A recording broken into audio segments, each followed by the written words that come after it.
Thanks to the service and sacrifice of our brave men and women in uniform, the war in Iraq is over. The war in Afghanistan is winding down. Al-Qaeda has been decimated.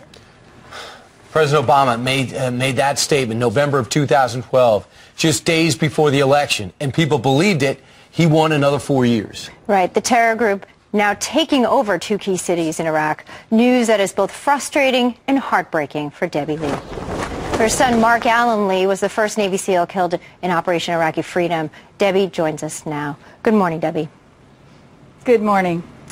Thanks for being here. You know, in light of the recent news, I know your son, Mark Allen Lee, was the first to willingly sacrifice and lay down his life for this nation and future freedom in Iraq. Upon hearing the news, I'm sure you had to be, as we just said, frustrated to hear about this resurgence.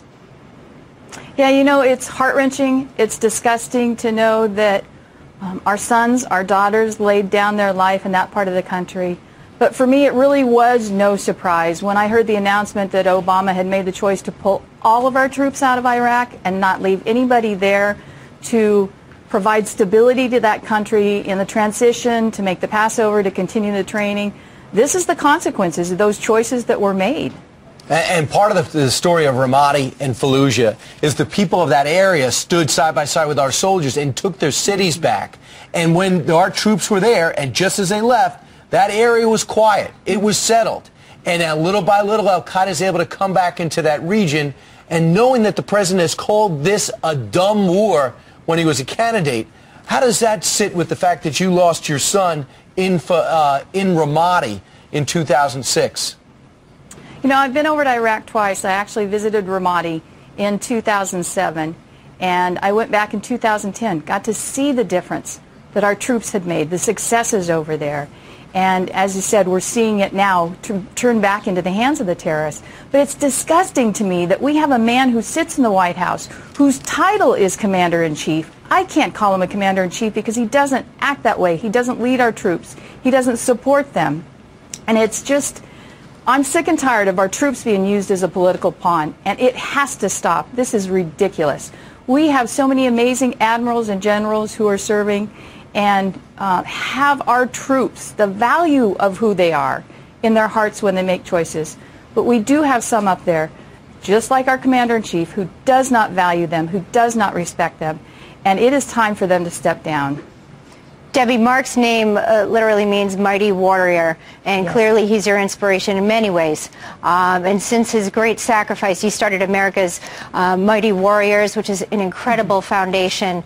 His story really comes from his incredible service. He went back into the line of fire after saving one of his brothers and trying to bring him to safety in Medic. And really his wish came out of his last letter to pay it forward with kindness, live an honorable life. Can you tell us about that?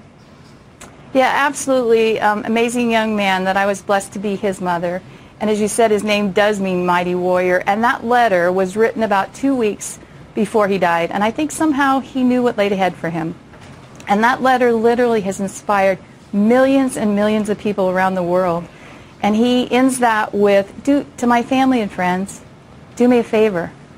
Pass on the kindness, the love, the precious gift of human life. And our men and women fight for us so that we can enjoy the freedoms that we have every single day. But there's someone that needs to be their voice. When they're in the military, they can't speak out.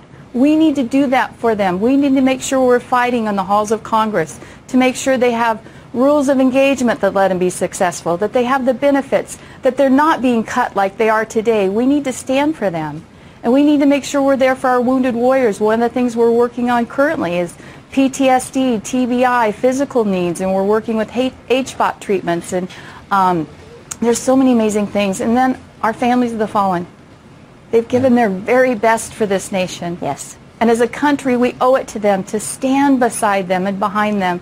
We do retreats in Texas, and we have a house in Arizona called the Heroes Hope Home, where they can come stay free, and just let them know we will never forget the sacrifice that you made for our country.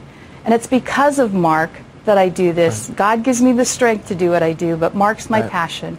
And these stories need to live on. They need to be told. I was just at a screening last night of Lone Survivor again.